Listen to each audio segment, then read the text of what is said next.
counting cash. Trust us this time. Same old trick in a brand new script.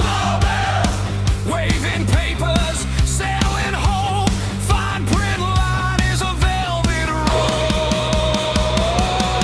Blue suit, black heart, saying we feel your pain from the country club bar. Big speed, fake tears.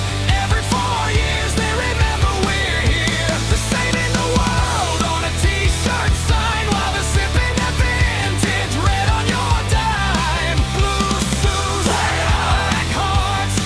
They love the power more than the people they mark.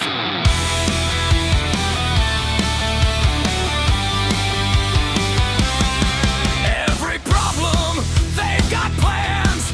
Step 1, take more from your hands. Step 2, pick a team to blame. Step 3, walk off with the game. Talking justice, talking care. Till you ask, hey, why's my street bare? They built mansions on those dreams, then called you cruel when you asked what it meant. Blue suits, black hearts, saying we feel your pain from the country club bar. Big speed, fake tears. Every 4 years they remember we're here. They're saving the world on a t-shirt sign while they're sipping that vintage red on your dime. Blue suits, black hearts.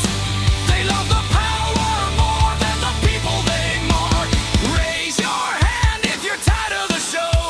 Same old play in a thrift store coat. They talk like saints, vote like sharks, writing your life with invisible marks.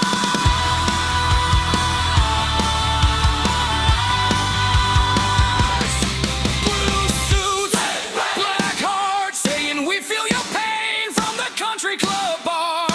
Big speed, fake tears. Every 4 years they remember we're here. They're saving the world on a t-shirt sign while they're sipping that vintage red on your dime. Blue suits, black hearts, yeah. The mask falls off when the cameras go dark.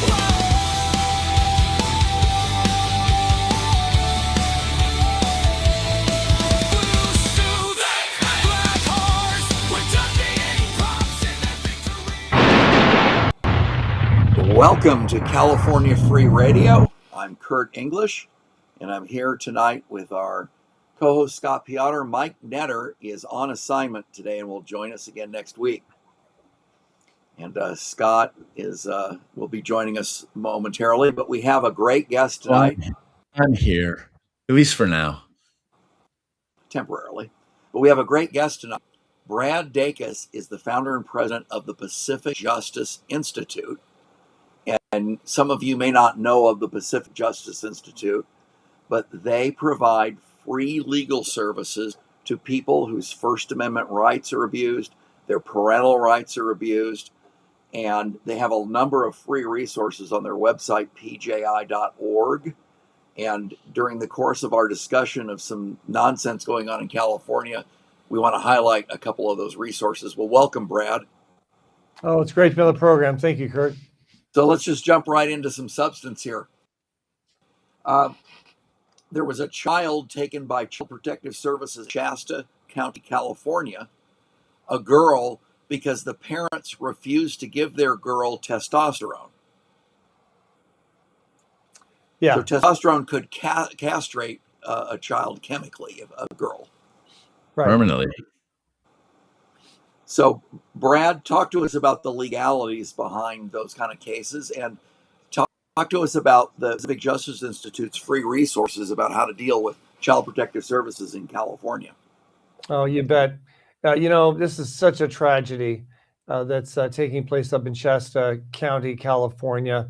Unfortunately, it's taking place in places all across the country, but also in Northern California. It wasn't that long ago, we at Pacific Justice Institute had a case very, very similar to this, involving a young girl. She's an early adolescent. She told her friend, it's either for sale that's 24 and down, or it's for rec.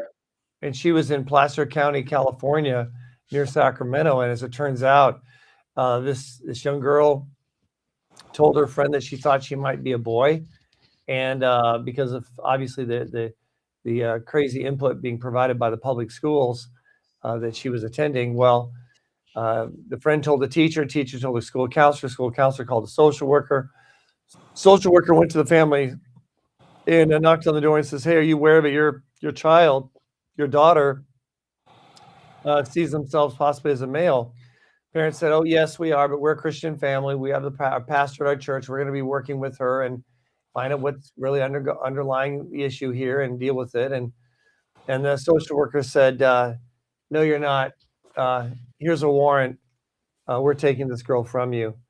And the girl did not want to be taken. The girl wanted to stay with her parents. She knew her parents loved her. There was just, they had a different opinion on this. They took and put her in a foster home. And I cannot tell you what happened in the foster home, but it was not to the girl's advantage, needless to say, exclamation mark. We fought for about 2 years. It took about 2 years for us to finally get that girl reunited with her family. At the last hearing, the girl told the judge, says, "Your Honor, can I just say what I want to say?" "Sure, go ahead." She said, "Well, I just want you to know that I don't even feel like I'm a boy anymore."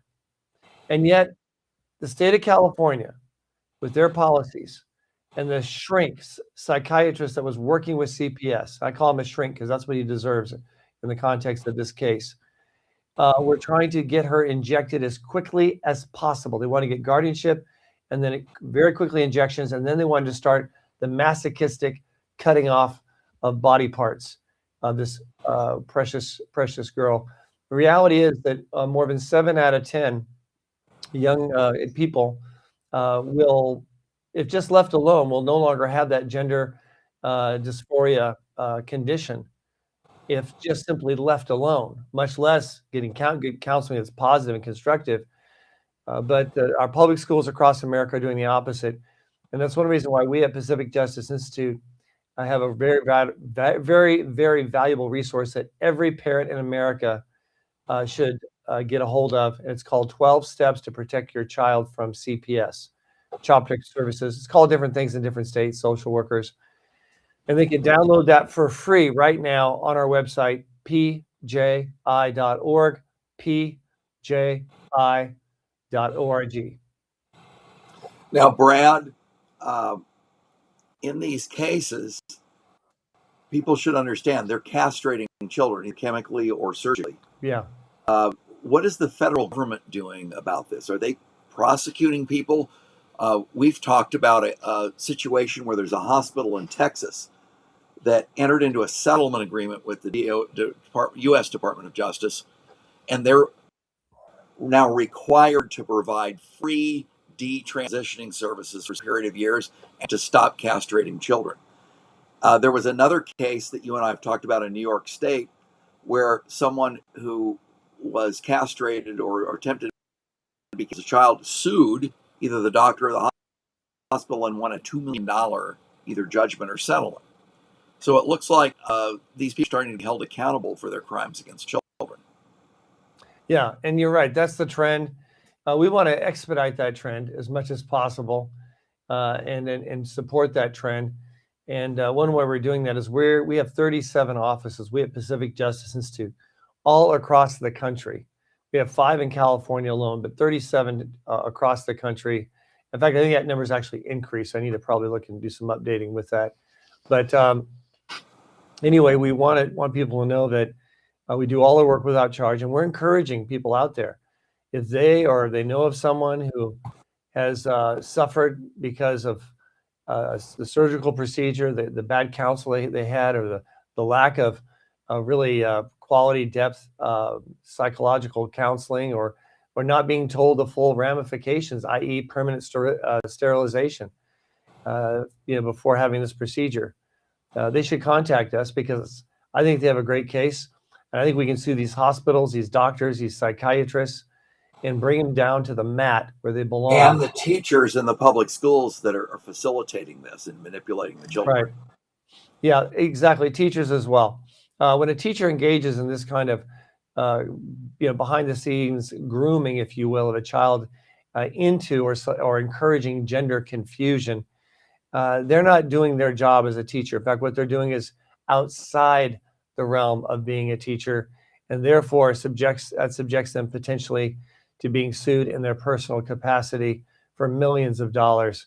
And we will not hesitate to bring suits upon such individuals when we can find individuals willing to stand up to it. Well, and as you know, Brad, in the civil rights federal statutes like 42 USC 1983 and others, the school district in that case cannot pay the legal fees of the teacher if the teacher sued personally, and the school district or the governmental agency cannot pay the judgment. Right. So it's designed to protect the civil rights of those who are wronged by government officials who are acting outside the scope of their duties as a government official. And clearly, if you're trying to manipulate a child, that is not within the scope of any government employee's job description.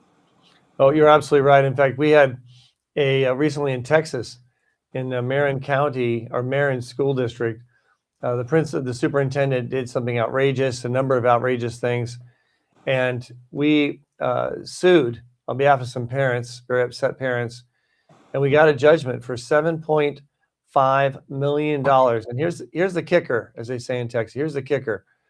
Most of that judgment was not against the school district. It went against the superintendent in his personal capacity. So it was an incredible judgment, and we took on the case. And hopefully this school district and others across the country will learn from it, not to ever bring retribution against children in retaliation for parents who are objecting to outrageous things that a superintendent or a teacher might be doing.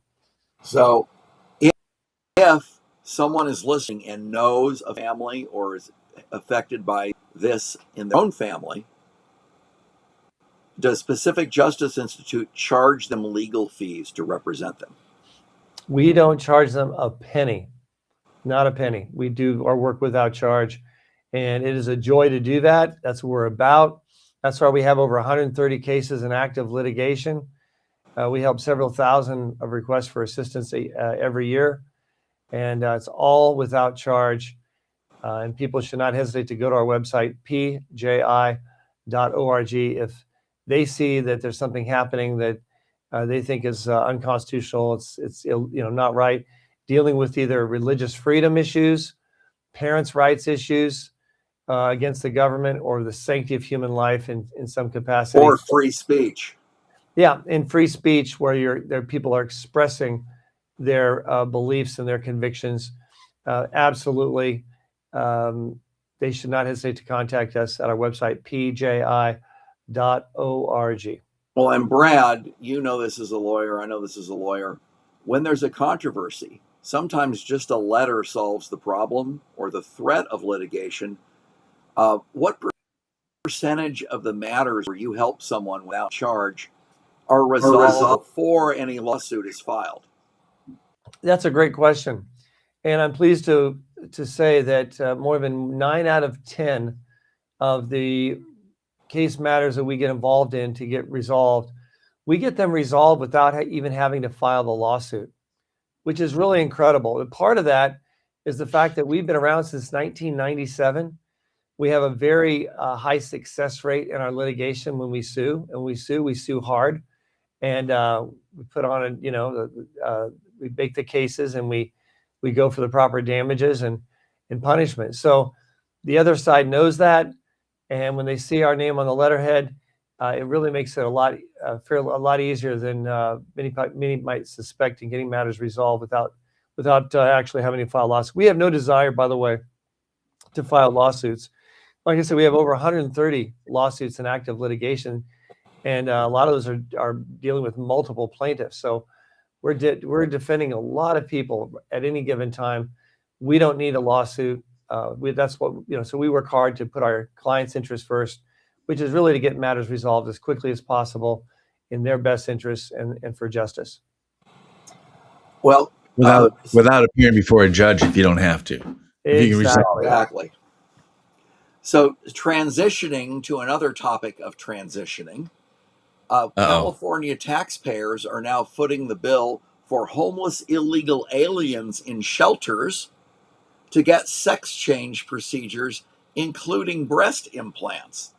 What's with that, Scott? They don't even have to be in shelters. Are you kidding me? It's Governor Newsom's free boobs giveaway, taxpayer paid for, of course.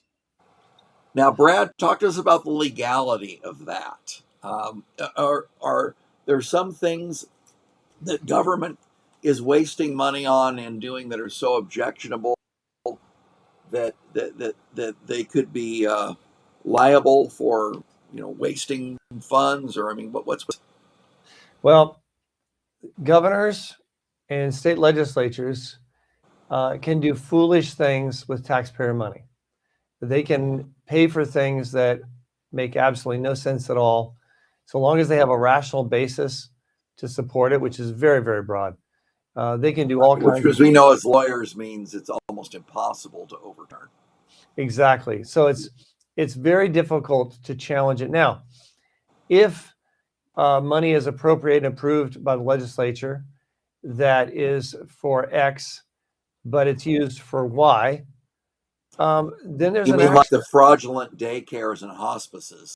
Exactly. Los The Angeles. massive fraudulent that is out there. And I recently interviewed Jenny Ray LaRousse, who is in charge of the director of the Cal Doge. Doge, thank you.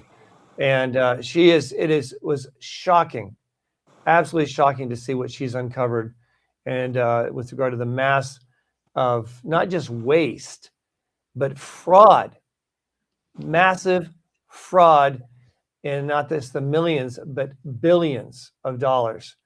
And I think that's going to be a big issue, and more of an issue as we get closer to November, as it should.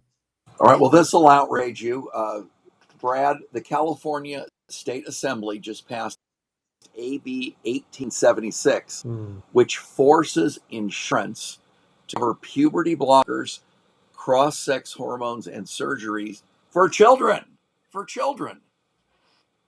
Yeah. And the passage of that is just another reason why we're going to have more people leaving, insurance, formal insurance companies, and opting for alternatives like Medishare or CHM or Samaritan, alternatives that are providing health care, sort of like a medical health sharing program, as opposed to the traditional insurance companies, because a lot of people, just as a matter of conscience, they don't want to financially support that, but that's what they're doing when they are in fact having traditional insurance that's being mandated by the radicals, and the overwhelming majority of people in good conscience don't want to support.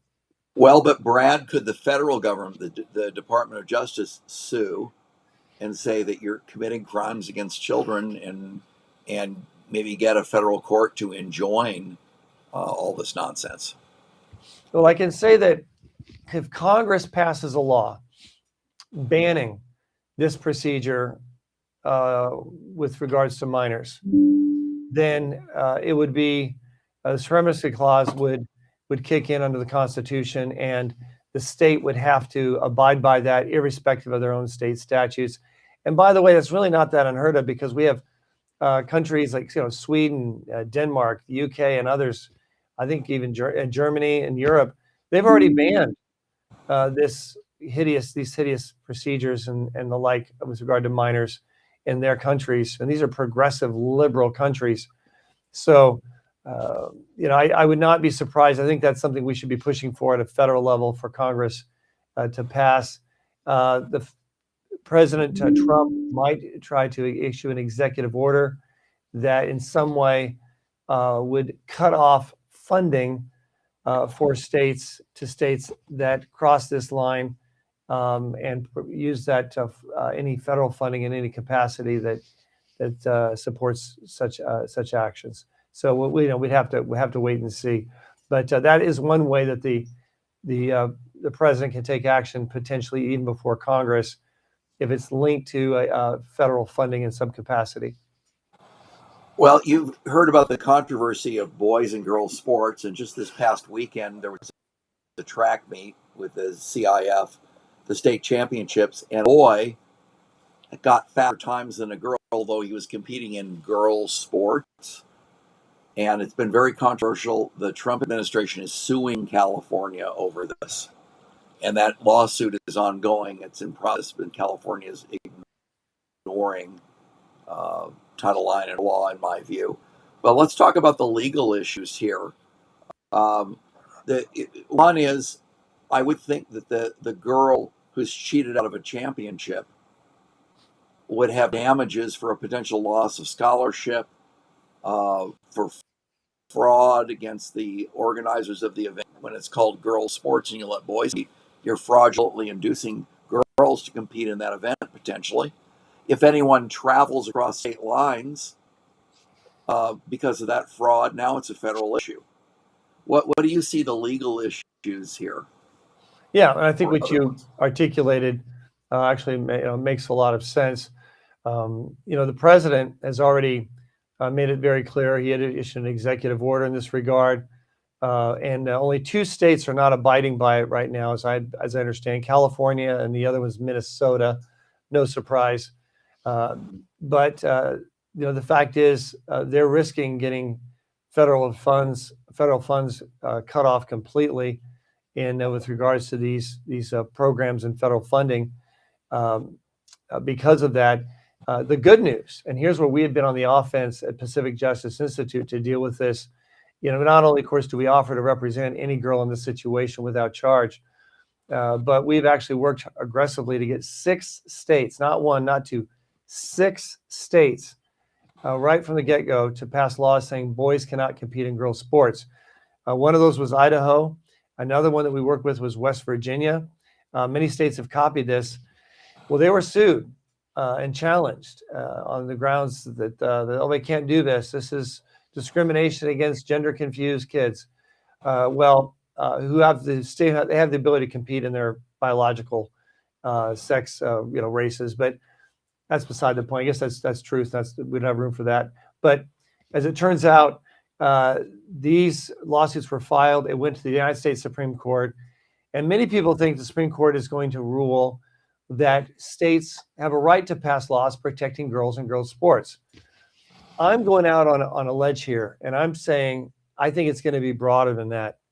I really do, Scott and Kurt. I think we're going to see the Supreme Court's a good chance they're going to rule based on Title IX, federal civil rights statute, that not only states they can do this. Yes, they can pass laws protecting girls, but I'm going to say they must do it under Title IX, and their failure to do so violates federal civil rights statute Title IX, and all 50 states are bound to comply with Title IX. So we'll see what happens, but we know it's going to be a victory. It's just how deep and how broad of a victory is it going to be to protect our young girls in sports throughout America. Scott, what do you think? I'm sorry. If the Democratic Party can't tell the difference between boys and girls, they need to go. They're just, I'm sorry. Who's going to vote? There's There's no excuse for that except to declare it evil.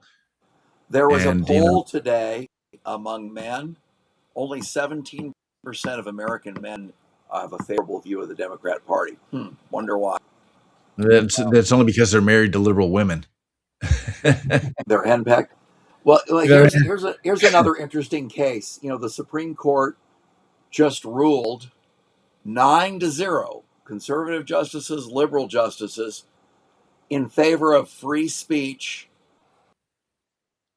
New Jersey, Brad, trying to force pregnancy centers that treat women in need to disclose their donors, presumably to be harassed and doxxed. And the Supreme Court said in a 9-0 unanimous decision that those pregnancy centers had a free speech to keep their donors confidential. Yes. Gentlemen, what say you?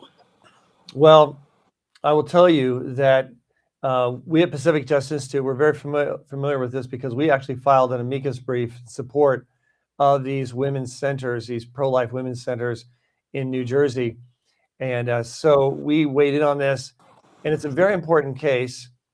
because it's not just impacting these clinics in New Jersey, it's impacting all such clinics across the country who are in blue states where governors and attorney generals are trying to bully them, harass them, just give them lots of requests for documents, information, to try to see if they can come up with something to sue them with and to try to punish them over. The reality is, the Supreme Court got this right, that the government cannot bully and ask for private donor information when it's the purpose is very clear. It's simply to harass these organizations and to prevent individuals from supporting these organizations for fear that they will then be bullied and harassed by bureaucrats in their state and attorney general for who knows what. So it's a very important case. And I want to say it's even really actually broader than just pro-life women's clinics. I believe this is going to be a precedent to protect ministries, nonprofit organizations, especially conservative nonprofit organizations, from these kind of outrageous bully tactics from blue state governors and blue state attorney generals across the country. It's a very significant decision. In fact, it was 9-0. I was surprised about that. I thought it'd be more like 6-3 or 7-2. But even Sotomayor and Justice Jackson, even they saw how critical this was to maintaining a free society and freedom of association under the First Amendment of the Constitution. Scott, were you surprised it was a 9-0 decision? Oh, I'm shocked. I mean, Kenji Brown Jackson doesn't know the difference between men and women, and she decided in our favor. Which disqualifies her from being a judge, but evidently the Democrat senators believe that's okay, and they confirmed her. Well, guys, the people watching our program are probably getting ready for their barbecue over Memorial Day weekend. And yes, we want to honor this Memorial Day weekend those who fought and died in our wars, all the way back to the Revolutionary War, and honor their memories. But there's going to be some barbecuing this week, except, gentlemen, some people that want to ban backyard barbecuing on certain days, I guess for climate change reasons. Scott, what's with that? Are they bah humbug, no fun people, or what's the deal here? Yeah, they want to control everything, of course. You know, I give the example of this giant barbecue, but the reality is that, they're using climate change to control us. And now they're reaching into backyard barbecues. And they believe that barbecues are, I have to admit, they've done a good job of regulating air pollution in Southern California. Now, they've done it in a very heavy-handed way, and it's cost all of us as consumers literally thousands, if not more, dollars, right? Tens of thousands of dollars that we wouldn't have had to pay had they come up with another solution. But that being said, now they're setting their sights on the barbecues because that's one of the few places left that they can go after that they think will have a significant impact. But I got to tell you, does barbecue smoke bother any of you guys? I love it. No. The smell of red meat burning on the grill, I mean, that's perfect. Oh, So, it's American. Yeah. So I believe they've gone a bridge too far. Scott, what do you think the politics of this are going to be? Do you think that people are going to get angry and they're going to, one, are they going to pass it? And two, are people going to cooperate? No, I think that people have had enough. I think that's evidenced by the LA mayoral race and the traction that Spencer Pratt is getting. The people, have been told, oh, we can't do anything about the homelessness. And Spencer Pratt comes in and goes, bull crap, I'm going to do something about it. And I think that they've gone a bridge too far. They went, I think, a bridge too far with the whole trans thing. People that kind of acquiesced on the whole LGBT stuff and, if they just want to, get married, it doesn't bother me, what the heck, until they started indoctrinating students with it. And then they didn't notice, they didn't care. But as soon as they start changing their kids' sex and teaching that you can change and teaching that it's a choice, parents are kind of like, what the heck is going on here? Enough's enough. And I think the barbecue is going to be the same thing. I think it's a bridge too far. You start taking away people's barbecues, they will revolt, even if they're liberals. So, Brad, what do you think the legal issues here about a barbecue? If I have a barbecue, I don't think it's anybody else's business what I do in my own house. Yeah, there's no amendment in the Constitution guaranteeing people the right to barbecue. I'm going to say that right up front. Well, we got to add that, Brad. We got to add that. Yeah, but I can say this. I think the reason it's not in the Constitution, because this is probably one of those things like the right to breathe, the right to hunt, the right to fish. I mean, I think these are just assumed. And the founding fathers, when they wrote the Constitution, they said, there's going to be some things that are just obvious no-brainers that we shouldn't have to articulate. And we can be here all day talking about the right to sit down, the right to stand. So I think, so the founding fathers were like, well, surely, subsequent generations will understand that there's just some things that are just, given no-brainers that are just assumed to be a part of our basic, DNA as being human beings, and being able to cook as we wish in a safe manner is a part of that. These backyard barbecue grills are made to be used safely, and they meet codes, and so I think that the interesting issue is, as I can see coming out legally, might be to what extent are they able to enforce it. If it's in your backyard, in order for the government to be able to get on your property, they have to have a warrant. And I just can't have a hard time seeing law enforcement, everyone going to the court, getting a warrant to go into to someone's backyard on the suspicion that they're barbecuing. I think the barbecue is going to be over by the time they get that kind of a warrant to enter the property. I don't think they can. Oh, but Brad, it'll still be warm. Well, I don't know. Our courts, they do move slowly, but I think that it's going to be more of a threat than something that we're going to see actually implemented. But just the fact that they're making that threat, I think is going to resonate. And like you mentioned before, I think the LA race is one for mayor that we could see that play out. One of the candidates, one of the two Democrat candidates, came out and just says that this is what they're in favor of. They're for getting rid of the barbecue and making it illegal in people's backyards. That's going to backfire. And the average person in California, Republican, Democrat, either independent, they to some degree they want their freedom. They really do. And so I think this is going to not be. I don't think it's going to be enforced. And if it is enforced, it's just going to ignite more rage and even more people leaving the state of California, and for good reason. We want to give a shout out to Magdalena, who's on KPSFDB Radio on Twitter. Music A. Maria. Magdalena, thanks for tuning in.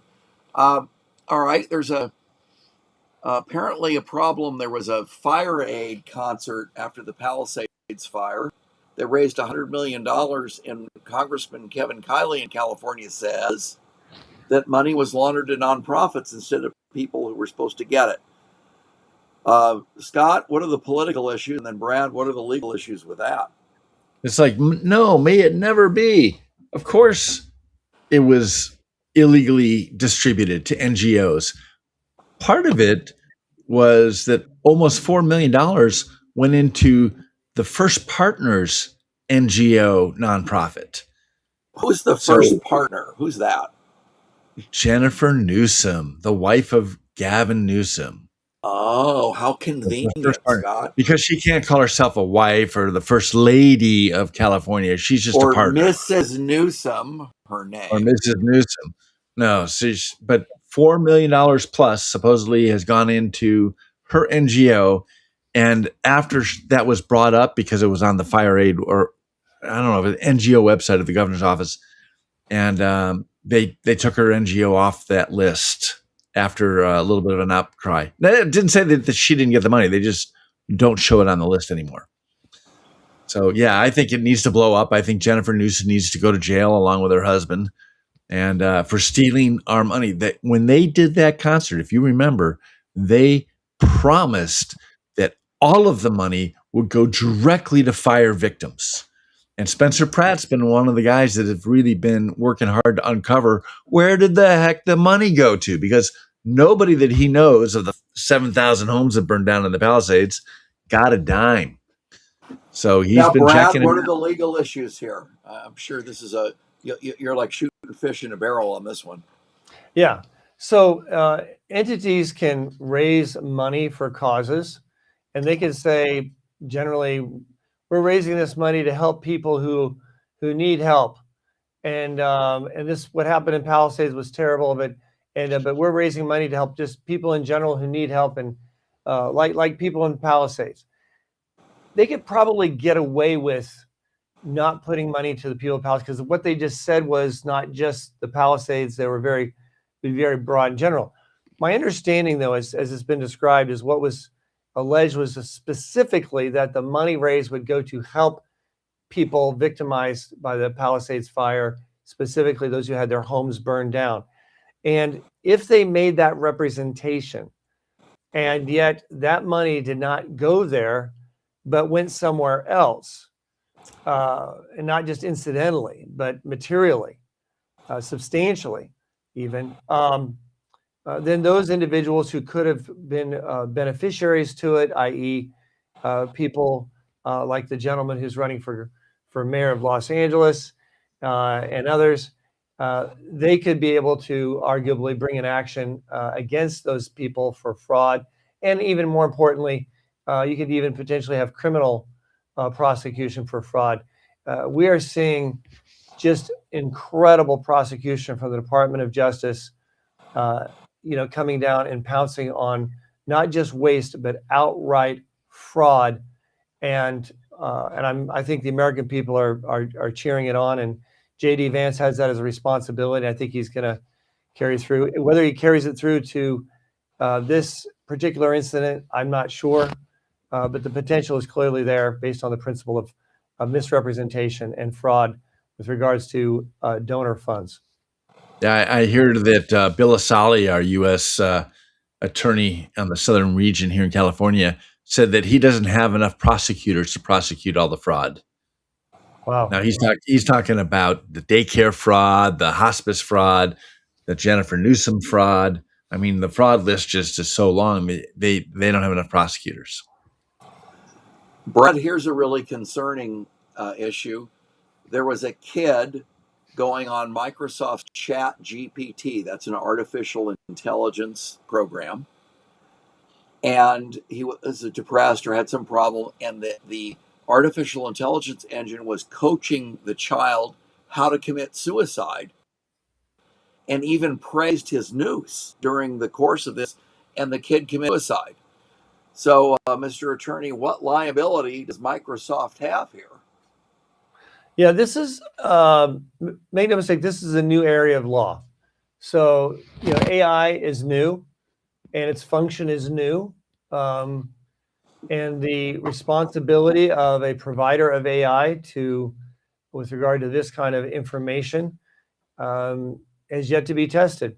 It should be tested, and entities like Microsoft and others, I believe, should be held accountable when they do not responsibly put in the proper safeguards, i.e.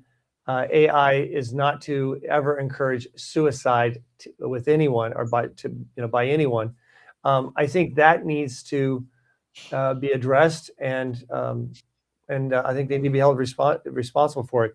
But like I say, this is a new area of law, and we are going to see this litigated out, and we'll have to see where it lands. But I believe let's suppose, Brad, there's no legislation. Obviously, in my opinion, there should be legislation to ban AI engines from suicide. That's a no-brainer to me. Just under traditional legal standards, is it negligent to do this? Is it reckless? Yes. So okay. My point on that, and that's why I say I would favor such a decision against Microsoft, because the general rule, if someone sells a product or a service, they have a responsibility not to engage in negligence, and then when it comes to ensuring that it is reasonably safe And in particular, they need to take measures to counteract that which is foreseeable with regards to possible harm and impact. So let's say you're selling a chainsaw and there's no safety guards on it. You can say, well, it's pretty foreseeable that without the safety guards, that someone's going to get something cut off. So there'd be a responsibility, there'd be a liability there. In the same way, I think with AI, I think it's very foreseeable that someone would use it with regards to issues that may harm their body or kill themselves. And it's not a unreasonable measure or even a financially substantially burdensome measure, for that matter, for Microsoft to provide that kind of protection. And also, once again, they not only didn't provide that protection, they didn't provide any warnings that such harm could happen through the use of their AI and their search engines. And I think that such a warning would be insufficient. They need to actually provide the protective boundaries to protect particular young people, minors, but even adults as well, for that matter. Suicide's illegal. Someone committing suicide is committing crime. Microsoft has a duty, I believe, to take reasonable measures to prevent such criminal actions taken that are foreseeable to harm people. Well, you'll find this interesting, counselor. Typed into Grok, if an AI engine coaches a child into committing suicide, is the AI company liable? The answer is yes. An AI company can be held civilly liable in such a scenario, particularly involving a child. And then they talk about, it says multiple lawsuits challenge AI chatbots contributing to suicides. I didn't realize there was multiple. They talk about a case in Florida, another case in California. Wow. Okay. So we hit on something here. Yeah. I think it's important for people to, if they have this happen to one of their loved ones, they shouldn't, just brush it aside. They need to find out why their loved one committed suicide, and they need to check and look at their searching and how they used AI. And if that is discovered, then they need to seek legal counsel on possibly filing a lawsuit against that entity providing that kind of negligent, irresponsible, and harmful counsel. All right. Well, we have lots of legal issues tonight, so we've got the guy to talk about it. There's an issue of gerrymandering, meaning drawing districts to get a particular outcome. And for a number of decades, there has been racial gerrymandering where they would try to create a majority district for Black or Hispanic or Asian or some racial group with the goal to electing someone of that race in that congressional seat or that state legislative seat. Now, the Supreme Court just ruled that that's illegal under the Voting Rights Act. And now different states are redrawing their districts to get rid of the racially based gerrymandering. But the guy who drew the Proposition 50 districts in California admitted he used racism. So what's next, Brad? Do you think we're going to have a lot of more lawsuits? Where does this go? Well, we're going to have a lot more redistricting, and those lawsuits filed will not be based, or really can't be based on race, unless you can prove that the other side deliberately was trying to get rid of a certain race or promote a certain race. I think those doing redistricting are going to be very careful. Their end goal, by the way, is not race. Their end goal is to have a political advantage for their party that has control of their state legislature and governor. That's what the issue is, and the Supreme Court allows for political preference to take place in the negotiating of how congressional districts and districts should be drafted and designated. So I think what we're going to see is a lot more districts, redrafted as they should be, so that they don't reflect a racist intent and racist outcome. It's a violation of the 14th Amendment Equal Protection Clause. And so I think we're going to see that. The majority of Supreme Court, I think, is very clear on that. And, the sad thing is, I wish we had some kind of rule in the Constitution that maybe mandated that if a voting group of a state has a certain percentage in terms of a political party, that they would be allowed something like that percentage of congressional districts. It might be nice to have something like that, but we don't. And since we don't, this is left up to the states, and the states cannot use race, nor should they use race, not if we respect the Constitution and the 14th Amendment. Scott, what do you You know, think? I think it's ironic how these states in the Northeast, Massachusetts, 36% Republican, 0 Republican seats. Right. Connecticut, 42% Republican, 0 Republican seats. And Maine, 46%, 0. New Mexico, 46% Republican, 0. New Hampshire, 46 Republican, 0. Rhode Island, 42% Republican, 0.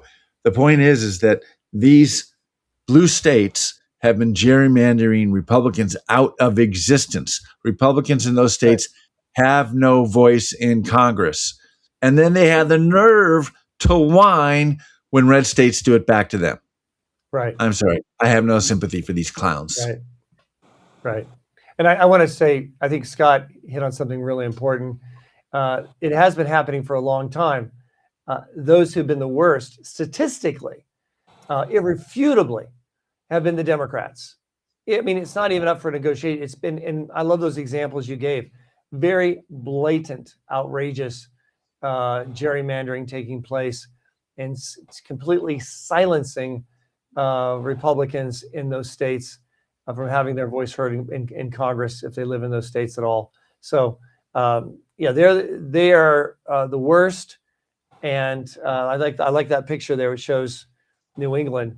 I'm looking for the red congressional seat. I just don't see it there, but I know there's Republicans there because we know that Republicans have occupied the governorship. I think of New Hampshire, Vermont, Maine. We have a Republican senator, so we know that it's outrageous, and we need to. But gentlemen, people have a remedy.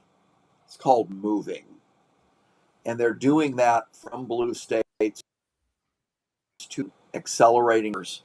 And Democrats are concerned that after 2030 census, which will not include illegal aliens, Biden won't be president, that there will be a shift where California, New York, Illinois lose seats, and Tennessee, South Carolina, Florida, Texas gain seats in red states that will be redistricted by red legislatures. I mean, Florida went from hanging chads in a 50-50 state in the 2000 election to a solid Republican state now. But let's be clear about this racial gerrymandering. So what happened is the Democrats basically crafted case law through multiple lawsuits showing that, hey, if you got this black district in, name the city, in Alabama, Montgomery, and all of a sudden, the courts sit there and say, "Oh, you drew those districts so that no black person would be represented, and now what we want to do is we want to force you into drawing a district so that it's a primarily black district. So they draw it based on racial lines, and then they can elect a black congressman." So what that was the way that the Democrats prevented what you see on the screen here with all of the blue states just getting rid of every single Republican congressman that they had so that they are only Democrat representatives. They, in effect, were using that law in red states to get districts that they wouldn't otherwise have. So they were using a lot of their advantage for their political advantage. And the irony or the hypocrisy of it was that there were black seats where Democrats were the elected congressmen, and yet they had white congressmen. I mean, if the Democratic Party Like was Memphis, all concerned about, Tennessee, Steve, I think Cohen is his name, is an example of one of those. And he's right, so mad you because he's getting had a redistricted primarily out. black district, but they had a white Democrat congressman. And so if they were really concerned about race, why didn't the Democratic Party put up a black person to be their congressman? Because they don't care about race. They care about Democrats. And the About power.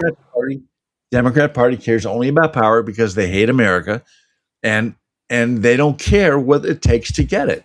And so they use blacks and the way that they have in the past, typically voted 90+% Democrat to kind of guarantee them a Democrat seat where they wouldn't otherwise have it. Now, Scott, I got to correct you. That was not the case in the 2024 election.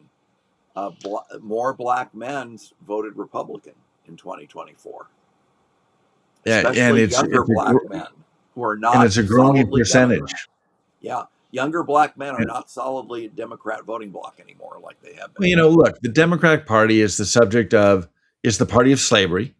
They tried to start a new country totally based on slavery. They were the party of Jim Crow. They were in the party of poll taxes and keeping black people from voting. They were the party of racial segregation, segregated but equal, separate but equal. They are the party responsible for that. I don't understand why black people vote for a single Democrat. Do you know that we had a black Speaker of the House already?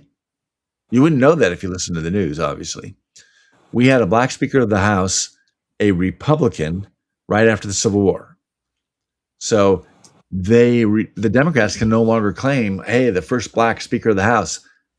That happened as a Republican back in the 1800s. So if there's a, I mean, for crying out loud, the Republican Party was founded on the idea and the principle of getting rid of slavery. We had we had almost 1 million people die in the Civil War to end slavery. Name one other country on earth where that happened. And yet we were still one of the very first nations to abolish slavery in the world. So, hello. So what's wrong with this picture? And slavery still exists around the world today. Democrats don't want to talk about that inconvenient truth either. Right. And in fact, most of the countries that perpetrate that are Muslim. Right.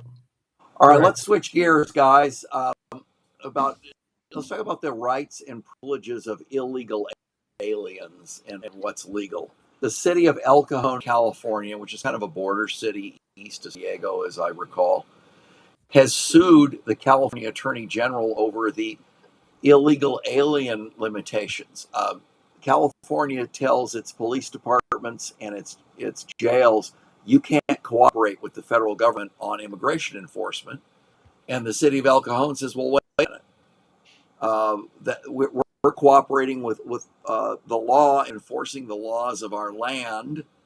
Brad, what are the legal rights? Can a state tell its state and local agencies you can't cooperate with the federal government to enforce federal law? Yeah, this is an interesting area of law, but basically the answer is that I think El Cajon is going to win, and in terms of their right to be able to comply with federal law enforcement, work with federal law enforcement, it's to be mandated to effectively aid and abet criminal activity against federal officers who are trying to enforce the federal law against criminal activity is not just absurd. I don't think it's protected, and I think that El Cajon is going to come out on top. And even the concept of what you call sanctuary cities. These are aiding and abetting cities of criminal activity, and it is. We know of one judge out of Minnesota, I believe it was, or Wisconsin, not that long ago, that she's been criminally prosecuted because she was deliberately taking illegals after a hearing and having them escape out the back door, so federal law enforcement wouldn't be able to arrest them. She was aiding and abetting, and she was properly prosecuted and convicted for it, as I understand. I think that we need to see more of that to send a loud message to local governments. If you follow this direction, you're not going to escape criminal prosecution under federal law. Scott, what do you think? Well, I think that Bonta will file another lawsuit. I think he'll lose the lawsuit. I think that he files the lawsuit to try and present, a united face. But face it, it's a lot of it has to do with, it's Trump. right? Let's say that Biden was still president and he changed ICE's name to National Immigration Custom Enforcement. So it's now NICE. People will probably love it, right? Oh, So- you got an idea there, Scott. We got to go to Yeah, nice. and I'm Nice not the is nice. originator of that idea, but it's all in the fact that most of them suffer from TDS. But look at how many people would be alive today if we had taken illegal aliens and deported them rather than release them back into the population, shall we speak, where they went on to commit other heinous crimes, including murders. You've got easily dozen people that would be alive today had California not done that. I mean, Brad, could if heaven forbid, let's use my wife as an example. If she were to have been murdered by an illegal alien, do I have a cause of action against Sacramento and Newsom and Bonta for preventing the local police from being able to deport a guy that later turned out to be the murderer?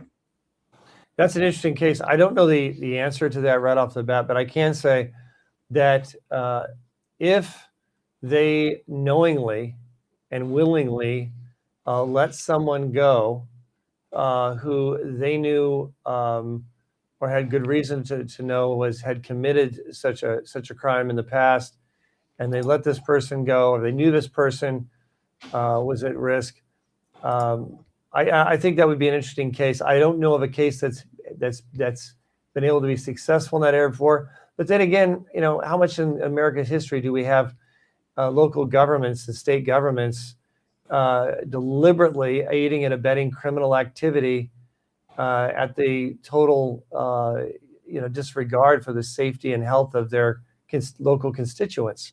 So what difference tell me the difference? In the Civil War, the states seceded because they disagreed on slavery. They basically said, we're not going to abide by those laws. What difference is that now from the states now saying, hey, we're not going to abide by those laws regarding ICE? I mean, Yeah. Well, even a better question. If they get to pick and choose what laws they follow, I want to have equal rights under the law. I want to pick and choose the laws I get to follow. Let me list some that I don't want to follow anymore. I don't want to pay federal income tax. I don't want to comply with any gun restrictions. I don't want to comply with the speed limit. I mean, aren't you going to have chaos, Brad, if everybody gets to pick and choose the laws they follow? Well, and you're absolutely right. That's what happens when we say, well, yeah, they're illegal, but we're going to make an exception. Well, okay, well, how about the person who robs a bank? You're going to make an exception there, or someone who speeds 100 miles an hour on the freeway? You're going to make an exceptions? Or do we have laws that are to be equally applied to everyone? And I will say this. If you could show that an action by a state agent, say of a state government, law enforcement, police, whatever, let someone go who was in violation of a federal crime, or they knew that this person was a serious risk, and they effectively aided and abetted by letting that person go, could there be a federal action against those individuals who are aiding and abetting effectively criminal activity? And I would say yes, potentially. But J.D. Vance has his hands full. I know they're trying to shore up their staff and their resources, but they are overwhelmed with the degree of not just waste and fraud, but also governments, the local governments, who are effectively aiding and abetting criminal activity at the expense of innocent individuals. I think this is also another reason it's important for people to find out what local government they have. Like, for example, I live in Orange County, California. During the pandemic, the sheriffs in Orange County didn't arrest people for getting together and having their hair cut and eating in a restaurant. But right next to it, Los Angeles County law enforcement was, putting people behind bars, prosecuting, fining the people for the exact same actions, and were very, very oppressive and disrespectful of individual rights in the Constitution. Well, they tried to prosecute churches for opening, and John MacArthur sued them and won. Well, and we at Pacific Justice Institute, we defended 5 churches ourselves in Santa Clara County or in San Jose, and we prevailed. We went all the way to the Supreme Court. Supreme Court said, Governor Gavin Newsom, what you're doing is unconstitutional. Open those churches and synagogues now, and he did. So sometimes we have to take on cases, and we have to take it to the Supreme Court. But it's something that people are looking at now more than ever, not assuming that their county or their state is going to respect the Constitution just the same as other counties and states. They now realize that's not the case, and they need to really investigate before deciding where they're going to live here in the United States of America. Something that I never thought I would have to recommend for people to do, but it's practically speaking, it's where we are, especially up to the point where we're going to have prosecution, played out. We still haven't had it fully played out, and I just hope we have the right person elected in 2028 to continue the anti-fraud, anti-aiding and abetting of criminal activity that was so massive and rampant during the Biden administration in particular. Well, I have go ahead. pictures of the pictures of Rob DeSantis, governor of Florida, and Virginia governor, the liar Swalberger or whatever her name is, Abigail Spamberger. Swalwell, Spamberger. These names get so confusing sometimes. But the way that they both approach this now, of course, Spamberger is going the California route and making it illegal for the local police to cooperate, and in Florida, they're actually ordering the police to cooperate, and they have probably shipped out more illegal aliens than any other state. They were impacted by a lot, not as much as Texas, not as much as California, not as much as Arizona and New Mexico, but they still were one of the border states that were impacted a lot. And DeSantis has done a really good job of getting rid of it. If an illegal alien is looking for a safe place to be, he's not looking at Florida. That's right. All right, guys, as we wrap up here, one more illegal alien legal issue. In California, they tried to pass a law banning ICE agents from wearing masks, and a federal appeals court blocked that. They passed the law. Yeah, blocking agents from wearing masks. They passed the law. It's The unconstitutional. appeal court blocked it. So, Brad, tell us about those legal issues. Yeah, it's unconstitutional. The supremacy clause, federal government, federal agency officers cannot be controlled by state and local agencies on matters such as that. So that's not going to go anywhere. That's pure political posturing. And right. They actually got a judge to stay that so that it won't go into effect, right? Yeah. All right. I think it's ridiculous. We want to thank our audience. Wow, this time has gone fast. Brad, thank you for your cogent analysis and helping us out here. We'll be back next week at 6:30, and Mike Netter will be off assignment and back. For those of you interested in the election in June, please get your ballots in. If your neighbors need some help them with the candidates. There's some voter guides that are available at TaxFighter 7, right, Scott? Yes, you can go to. In fact, I'll put it on the bottom of the screen. But the one of the things that we're going to talk about next week, we're going to have Gloria Romero on. She's the candidate for lieutenant governor. She has a unique story. She was a lifelong Democrat. She was actually the president pro tem of the Senate in the state government as a Democrat, and she felt that the Democratic Party has left her so bad. She's now become a Republican, and some of the things like school choice and other things are some of the things that drove her on that. And we're going to have her as a guest next week, next Thursday at 6:30. So make sure you tune in for that. And if you live in eastern Los Angeles County or western San Bernardino County, you can vote for Mike Netter for state senate, and he'll be on your ballot. You've gotten your ballot in the mail. If you have not gotten your ballot in the mail, contact your registrar of voters, because they were set out in early May, 2 weeks ago. And if you haven't gotten your ballot, you can show up at a voting place and tell them who you are. You don't even have to show voter ID. You can tell them you're Brad Dacus if you want, and you can go ahead Don't do You that, can- though, Scott. Don't do that. and you can just show up at any voter place. In fact, anywhere in your county, you can show up at a vote center. The vote centers open up 5 days before the election. So they're actually not opening up this weekend, but the following weekend, they're going to be open, I think, starting Friday before the election. And so you can show up there, even if you didn't get anything mailed to you, just tell them your name and remember, vote early, vote often. But yes, That's the Democrat way, Scott. oh man, well, vote early and vote Republican. How's that sound?